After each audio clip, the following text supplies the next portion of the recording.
แม่น้อยคือหนังเงาหนังหงอยแท้คือหนังเงาแท้เนาะตายบ่ดีแล้วมือละหนึ่งแกะก็ยังบ่หมดไอ้ลูกก็ได้ แต่เมื่อยเนาะเมื่อยสู่ไปอดเอานี่แหละสู่วันมือใดเฮาอดเนาะสู่ไปจนถึงวันนั้นมื้อนั้นแล่นมาละหมอน้อยเป็นน้ำใส่สุดลายเสือบ่รู้ได้เนาะเอาเมื่อวานบ่ได้ใส่ลายเสือก็ยังบ่เป็นเด้ไปเฮ็ดได้แก่แค้นไปเฮ็ดอะไร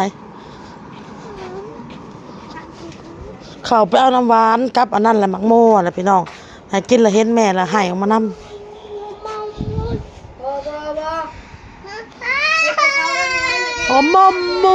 นมมาก่อนขนมนม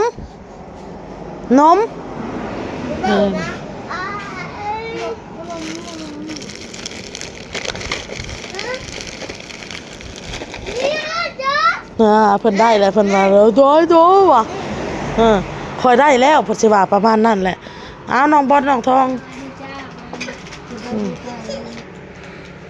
ขายของ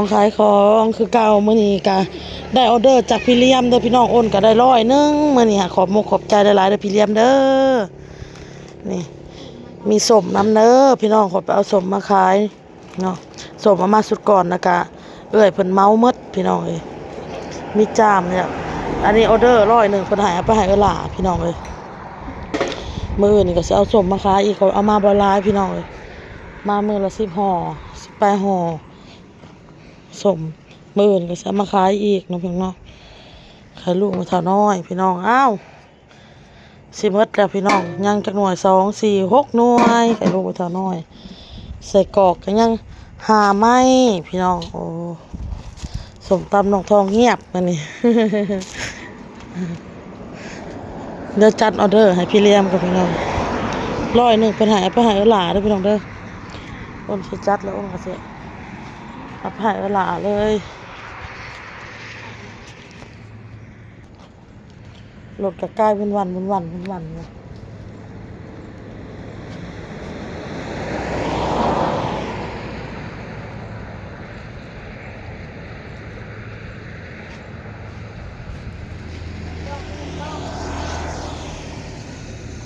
PFC เพิ่นก็แนะนำมาให้เฮา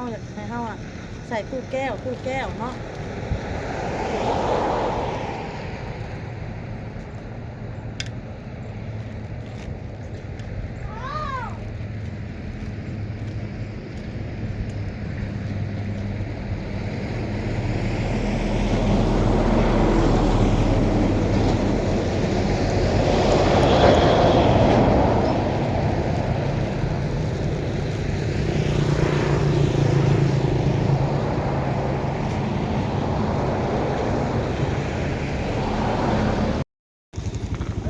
มาฮอดพี่พัดสิเอาคืออันน่ะของไปส่งให้อันน่ะรถด้ามรถใหญ่กับรถจักรตำกันเกิดมีอุบัติเหตุเกิดขึ้นกลางทางพี่น้อย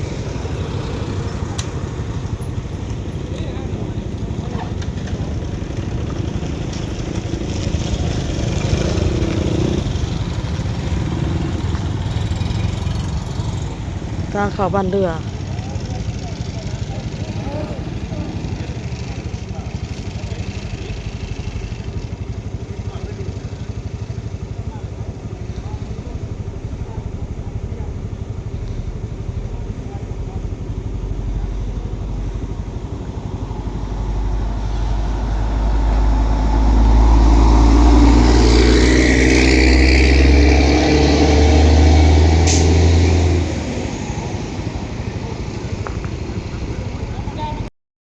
มาฮอดแล้วพี่น้องเอ้ยมาฮอดเทือหลาเลยมาฮอดเทือหลาแล้วเอาเรากินมาให้หลาอยู่บ่ล่ะหลาอยู่บ่ไอ้หน่อย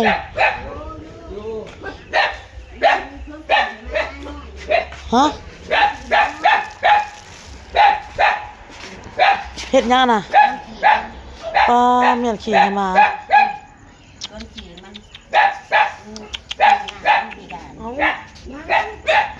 มันไปบ่ได้เลยมันบอก เออ แล้วเองแล้วมือจะจำกับเจ้าเองนี่เหยียบกับทรมานเองเนี่ยลงเหยียบ เออ เท้าคนตายแล้ว ห่างเป็นหยัง มันไปกินตัวที่ ลำไส้บ่จ้ะ ไปกินตัวที่ เอาแนวกินมาให้ FC เพิ่นซื้ออุดหนุนเฮา100นึง 100 บาทเอ้า สบายดีผู้ทหารทุกคนเนาะเป็นอะไรเนาะที่ไหนที่ใจดีเนาะโอ้ยเนาะเอาบุญปากอีแล้วเอ้ยก็เปิดงานอะไรก่อนมากินอีกแล้วเอาขอบคุณหลายๆเด้อคุณขับมาสู้กันเด้อเป็นยังไงให้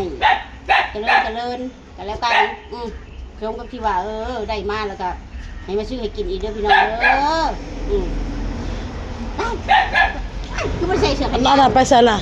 น้ำขิง ไปเฮ็ดเวียกอะไรได้ บ่ อยู่ฮันปารีสพุ่น เออ ซิโนพุ่น เออ เขาเปิดช่องสาขาเปิดว่าเพิ่นโทรมาหาแม่ชดิชดิ่ง ดีใจ เพิ่นดีใจบ่มองตุ้มๆต่ำๆเพิ่นบ่ชม เออเพิ่นมักแต่ตุ่มๆต่ำๆมันบ่โศกบ่เศร้าเนาะ เออ เขาเอาคนอยู่บ่ถามมันเขาโทรมาแล้วถามให้หน่อยเด้อ บ่เออ เขาเอาคนอยู่บ่ มันมีหมอกเจอ มันมีบ่อนผักเศร้าให้บ่ นอนนั่นแต่ว่ามันนอนห้องรวมนอนห้องรวม เออนอนห้องรวม ได้ว่านอนห้องรวมอะไรแต่ละงานที่เป็นเช้าเพิ่นนำแบ่งออกเป็นสิแบ่งช่องงาน หาเขาพอคนแล้วเรื่องพอฮะ หลายหลายคนว่า เออ จังได๋สิเขาเปิดใหม่มันหันดังอยู่แล้ว อ่า เครื่องมันสินั่นเจ้า เฮ็ดหยังกินแรงซะมันมาแล้วว่า ไปซื้อจ้ามคือกัน เอ้าเฮามาซ่าเนาะ ฮะ เฮามาซ่านั่นเอาของกินมาให้เพิ่นได้หยังแบ่งมาทางนี้ก็ได้ป้าพี่น้องกุ้งน่ะเอามาแบ่งให้หลานมื้อนี้น่ะกุ้งเต้นก้อยเนาะตำสนุก ไปแบ่งไปขายหน่อย ขายน้ำบ่ขายนั่นได้อะนะขายแล้วบ่ให้กดซื้อหมดแล้วบ่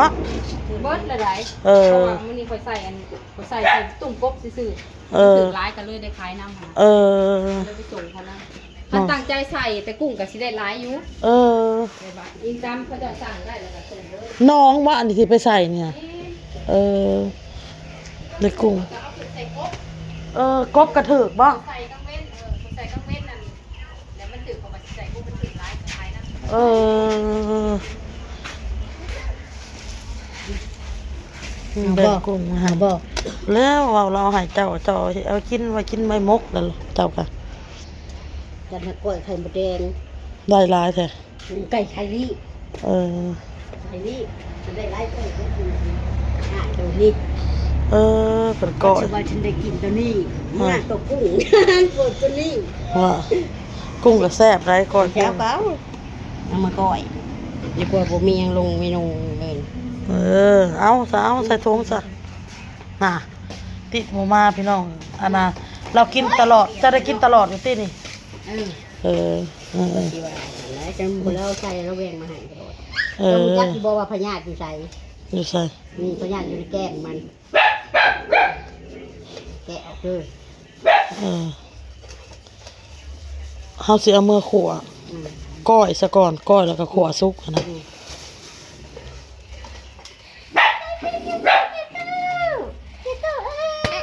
เออ เอากุ้ง จืดยังไงชั กุ้ง อะไรกินกุ้งบ่ฮะกินกุ้งบ่บึงไปบึงมาใหญ่มาเพิ่นจะคือบึกตาถ่ำชั บอกเบิ่งซีมึงก่อนพี่น้องเลย ใช่ไหมผู้บ่ได้ใส่ปลาแดกได้ผู้งดปลาแดกได้สิบอกให้ ทางก็จากซีมลูกไป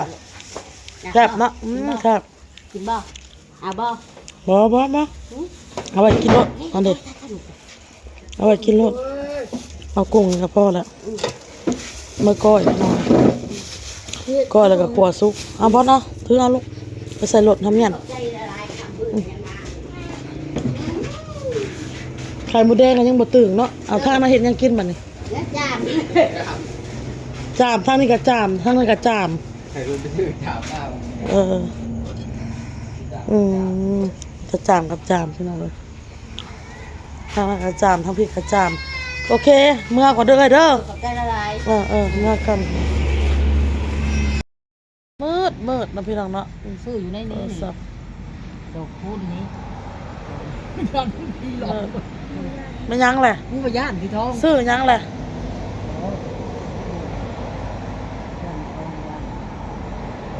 ล่าแล้วเด้อพี่น้องเด้อคลิปนี้ก็ล่าแล้วพ่อก็คลิปหนาเก็บเครื่องเก็บของเขาแล้วมันบ่ได้ขาย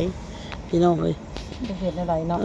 ว่าบ่ได้ขายกับขายให้พี่เลี้ยมเพิ่นอุดหนุนให้100นึงมื้อนี้ก็ปลามอนมาอุดหนุนให้ร้าน50,000ขอบมุกขอบใจปลามอนหลายๆเด้อปลามอนเด้อป้าก็ขอให้มีสุขภาพร่างกายแข็งแรงปลามอนพี่น้องพี่เลี้ยมก็เช่นกัน FC ก็เช่นกันเด้อมันจะกูทุกคนมันอยากมืดนะพี่น้องเนาะอยู่ดีมีแฮงมืดทุกคนพี่น้องเอ้ยโชคมานร่ำรวยเฮงๆรวยๆปังๆ เดินทางไปใช้กระหายตลอดปลอดภัยมีแต่ความสุขความเจริญขอบพระคุณหลายๆที่เข้ามาเบิ่งคลิปแต่ต้นจนจบแล้วพี่น้องเด้ออ้นยังไม่ได้เข้าไปเบิ่งคอมเมนต์มีแต่เห็ดน้ำคองขายแล้วก็อัดคลิปลงอย่างเดียวเห็ดคลิปลงบางทีก็เข้าไปเบิ่งคอมเมนต์บางทีก็ไม่ได้เข้าไปเบิ่งขอบพระคุณหลายๆเด้อ FC เด้อลาพี่น้องสบายดีบ๊ายบาย